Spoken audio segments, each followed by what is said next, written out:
កើត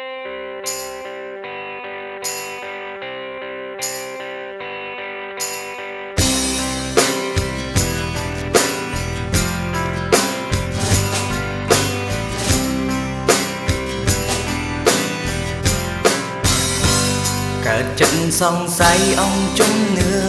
អង្គពីងដេញដោលកើតបងវេលាធ្លាប់ជោគយល់ធ្លាប់ក្បែរប្រាន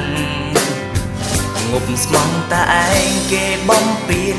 រៀនចិត្តរំខានសារជាតិសាមានស្មានមិនត្រូវជុំរើស្នេហ៍ពីងដងសាប្រហាបេះដូងជារួមចិត្តមិនគិតអាលបិញទិញកែពីងបកប្រែបងវាយពងួតញញក់ទឹកភ្នែកជន់ឈ្លីស្នេហ៍បងហេតុផលក្នុងខ្លួនប្រាំឲ្យបងយល់ខ្លាំងចិត្តលឿនរហាំងខ្លាំងសម្បល់បេះដូង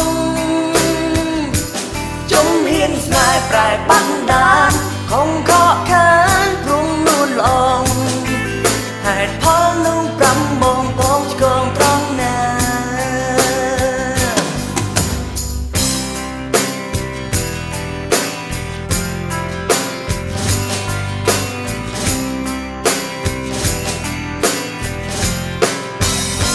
ត្រជាចង់ស្ដាប់ចិត្តចង់យល់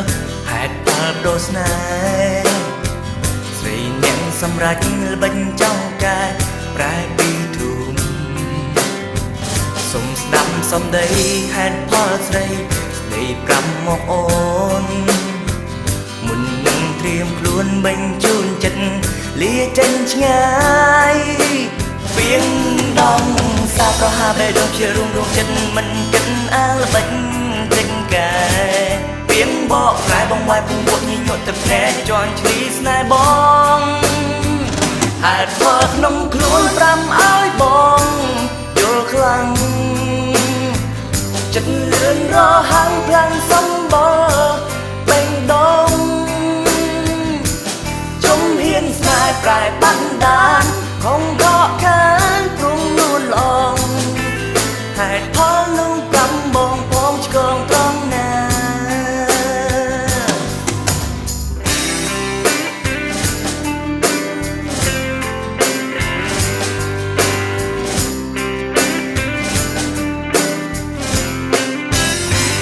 ហេតុផលក្នុងខ្លួនប្រាំឲ្យបងយល់ខ្លាំងចិត្តលឿនរហាំងខ្លាំងសម្